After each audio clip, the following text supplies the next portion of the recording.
کہ احساس نہیں. اگر احساس ہونے لگے پھر شوق بیدار ہوتا ہے, پھر انسان کسی کو کچھ دے کے راضی ہوتا ہے. پھر اس کا حضرت حذیفہ بن یمان رضی اللہ تعالیٰ عنہ فرماتے ہیں, یہ حدیث امام غزالی لائے اور اپنی سند کے ساتھ لائے. حضرت حذیفہ بن یمان رضی اللہ تعالیٰ عنہ فرماتے ہیں, میں نبی پاک صلی اللہ علیہ وسلم کے ساتھ ایک سفر میں تھا, گرمی بڑی شدید تھی.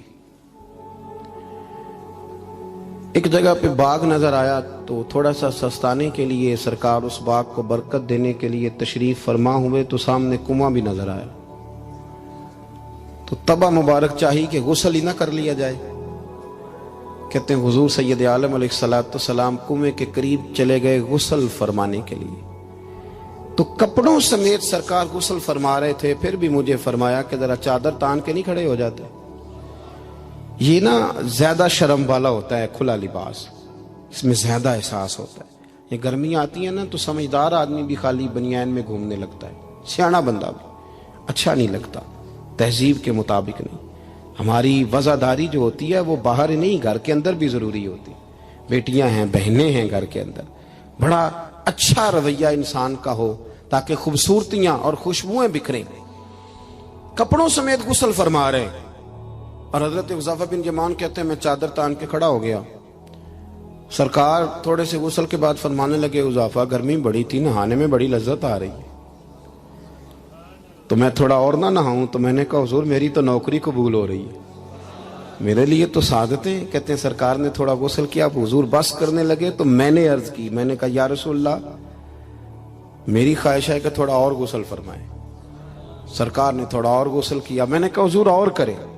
کچھ دیر حضور غسل کرتے رہے.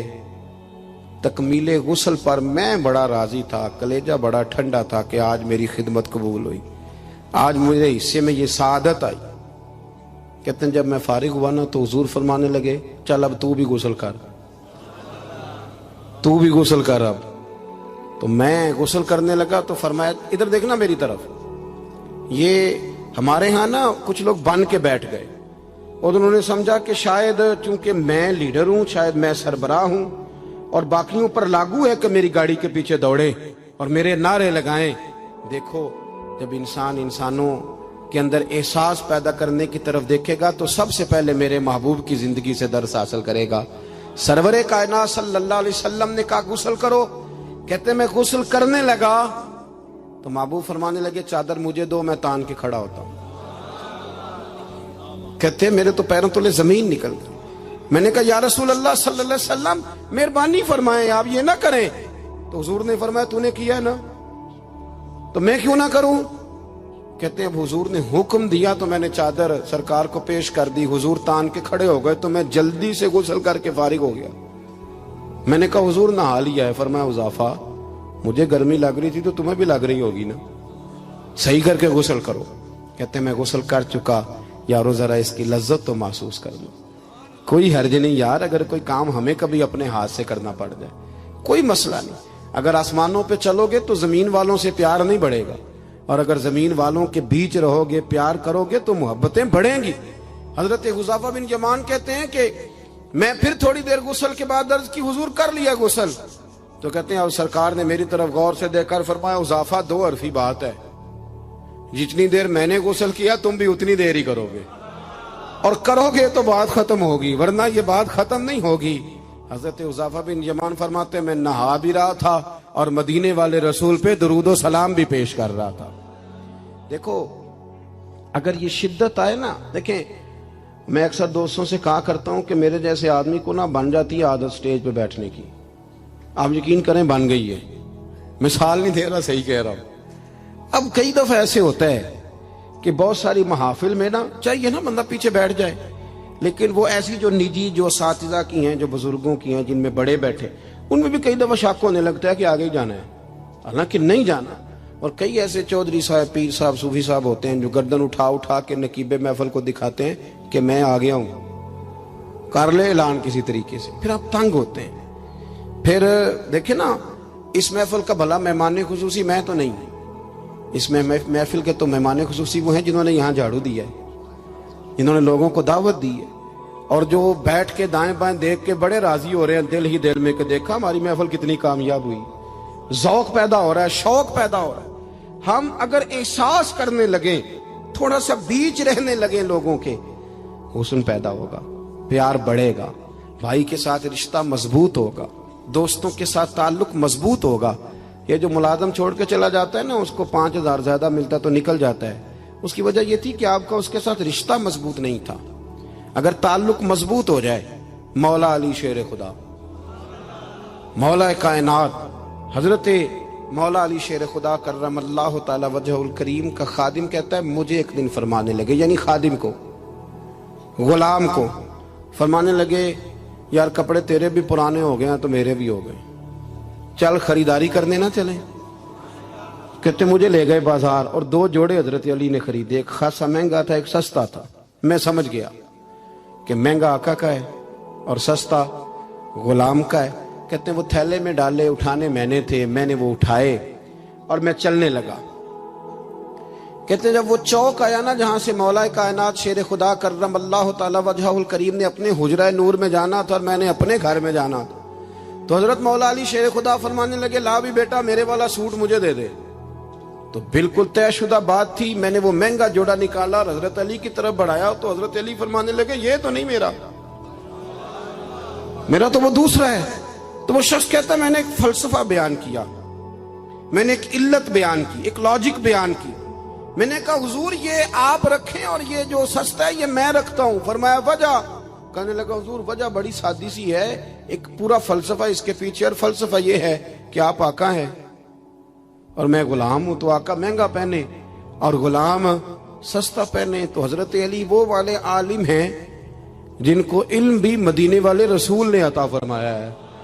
تو آپ حکم بھی کر سکتے تھے کہ نہیں تو لا, میں نے وہی پہننا ہے, حکم بھی کر سکتے تھے, لیکن اس نے دلیل دی تھی نا, دلیل دی تھی نا, تو پہلے اس کی دلیل کو توڑنا ضروری تھا.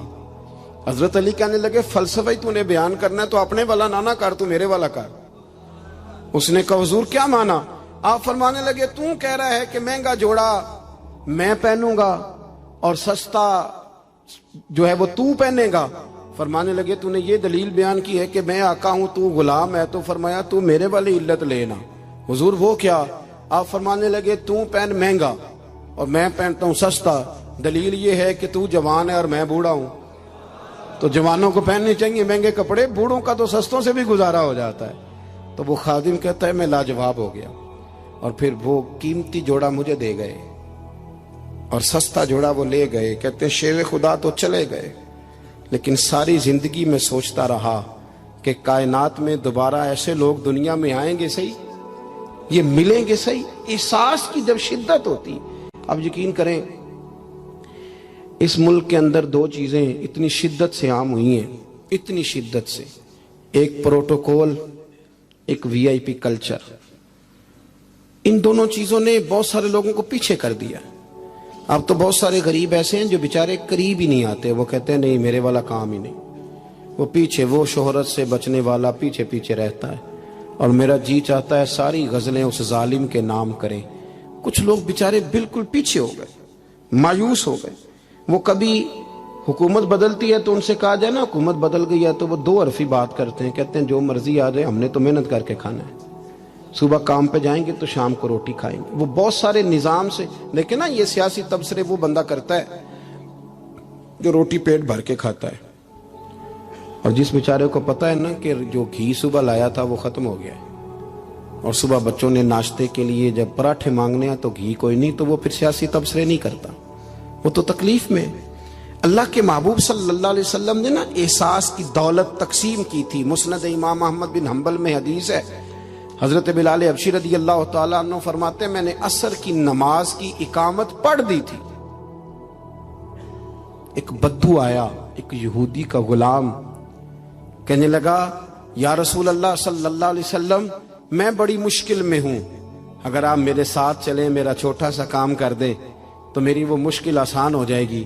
سیدنا بلال حبشی فرماتے ہیں نبی کریم نے نمازیوں سے فرمایا اقامت ہو چکی تھی, فرمایا تم بیٹھ جاؤ, میں ذرا اس بدو کا کام کر کے آتا, تم ذرا بیٹھو, میں صرف اشارے کرتا ہوں, آپ کو ملے گا کہ حضرت جابر ابن عبداللہ کا قرضہ اتارنا تھا تو سرکار کھیت تک گئے اور باقاعدہ سفارش کی ان کی, اب تو لوگ کہتے ہیں نا جب تک وہ خدمت کر رہا ہے تو تب تک وہ خدمت گزار ہے، کہیں الجھ جائے تو کہتے ہیں اس کا ذاتی مسئلہ ہے، اور میں ذاتی معاملات میں مداخلت نہیں کرتا۔ تو میاں جب آپ کے پاس تھا، آپ کا ورکر تھا، تب ذاتی مسئلہ کیوں نہیں تھا؟ اب وہ الجھ گیا ہے تو ذاتی مسئلہ ہے۔ ایک عورت رو رہی تھی تو سرکار سفارش کے لیے اس کے ساتھ نہیں چلے گئے تھے کہ میری مالکن مجھے مارے گی؟ آپ کتب حدیث کتب سیرت کو پڑھیں، یہی وجہ تھی کہ حضور کے غلاموں میں وہ درد آیا، بڑے زور شور سے آیا۔ امیر المومنین سیدنا فاروق اعظم رضی اللہ تعالیٰ، اس شخص کا آپ جاہ و جلال دیکھیں نا تو کسرا کا بادشاہ کہتا ہے عمر ملنا ہے، تو عمر فرماتے میرے پاس وقت نہیں، میں نہیں ملتا، مجھے کیا ضرورت ہے کسی کی، یہ جاہ و جلال ہے۔ اور انسانیت کی خدمت کا جذبہ کیا ہے؟ چہرے پہ نقاب اوڑھ کے رات کو گھوم رہے ہیں، سامنے ایک خیمہ نظر آ گیا، سیدنا فاروق اعظم قریب گئے تو ایک آدمی خیمے میں ہے اور بڑی پریشانی میں ہے، اندر سے نکلتا ہے پھر اندر جاتا ہے۔ فرمایا خیریت ہے؟ کہنے لگا بڑی دور سے آیا ہوں، امیر المومنین سے ملنا تھا، رات ہو گئی یہیں، میری بیوی کہ ہاں ولادت ہونی ہے اور وقت قریب آ گیا، وہ تکلیف میں، تو یہیں خیمہ لگا کے میں نے بٹھا لیا ہے۔ تو غلام آپ کون ہیں؟ تو حضرت عمر کہنے لگے تو مجھے چھوڑ میں ابھی آیا۔ گھر گئے حضرت عمر، توجہ ہے میری بات پر؟ بس سمیٹنے لگا ہوں۔ گھر گئے اور خاتون اول سے کہا، ملکہ سے کہا، اپنی اہلیہ سے فرمایا، فرمانے لگے کوئی نیکی کمانے کا ارادہ ہے؟ وہ کہنے لگی بڑا ارادہ ہے۔ تو کہنے لگے پھر بچے کی ولادت کے لیے جن چیزوں کی حاجت ہوتی ہے وہ ساتھ لے لو۔ میں آپ کو اس شخص کی بات بتا رہا ہوں جو 24 لاکھ مربع میل کا حکمران ہے، جس کے نعرے سے لوگ کانپ جاتے ہیں، لیکن وہ اصول اپنی جگہ پہ اور انسانوں کا پیار اپنی جگہ پہ۔ حضرت عمر نے اپنی اہلیہ کو ساتھ لیا، انہوں نے کہا کچھ چنے لے لیں، کچھ جو ہے وہ گھی لے لیں، کچھ سرکہ لے لیں، اور آپ یہ ساری چیزیں ڈال کے تو پکائیں۔ حضرت فاروق اعظم رضی اللہ تعالیٰ عنہ نے چولہا جلایا۔ وہ شخص کہتا ہے جب عمر پھونکے مارتے تھے نا آگ میں تو میں ان کی داڑھی سے دھواں نکلتے دیکھتا تھا۔ حضرت عمر نے چولہا جلایا، اوپر کھانا رکھا، وہ جو کہا تھا وہ آپ کی اہلیہ اندر چلی گئی خاتون کے پاس۔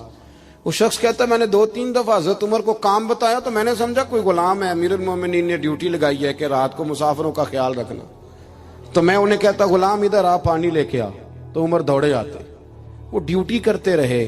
جب بچے کی ولادت ہو گئی تو اندر سے جناب عمر کی اہلیہ بولی، کہنے لگی امیر المومنین مبارک ہو، اللہ نے آپ کے دوست کو بیٹا دیا ہے۔ وہ شخص کہتا ہے میرے ہاتھ میں پیالہ تھا، دھڑام سے گرا، میں نے تو عمر کا جلال سنا ہوا، میں نے کہا آپ امیر المومنین ہیں، آپ عمر ہیں، آپ کیا خیال ہے آپ کا؟ لوگ باتوں سے بڑے ہوتے ہیں، کردار انسان کو بڑا کرتا ہے، کردار اسے زندہ رکھتا ہے، کردار اسے جینے کا ڈھب اور حوصلہ دیتا ہے۔ حضرت فاروق اعظم سے کہنے لگے آپ عمر ہیں؟ جناب فاروق اعظم کہنے لگے ہاں میں عمر ہوں، تمہیں ضرورت کی ساری چیزیں میں نے دے دی ہیں، باقی صبح آنا اور جس کام تم آئے ہو وہ بھی کیا جائے گا۔ اس نے پیر پکڑ لیے، امیر المومنین مجھ سے غلطی ہو گئی۔ فرمایا اٹھ میرے سینے سے لگ، تجھ سے غلطی نہیں ہوئی، تیری وجہ سے اللہ نے مجھے نیکی کمانے کی توفیق عطا کر دی ہے۔ اپنی زندگی میں 3-4 چیزوں کا خاص خیال کریں، عقائد مضبوط رکھیں۔ ہمارے اندر کو آ جاتی ہیں نا کمزوریاں، انسان ہیں، ان کو دور کرنے کے لیے احساس پیدا کریں۔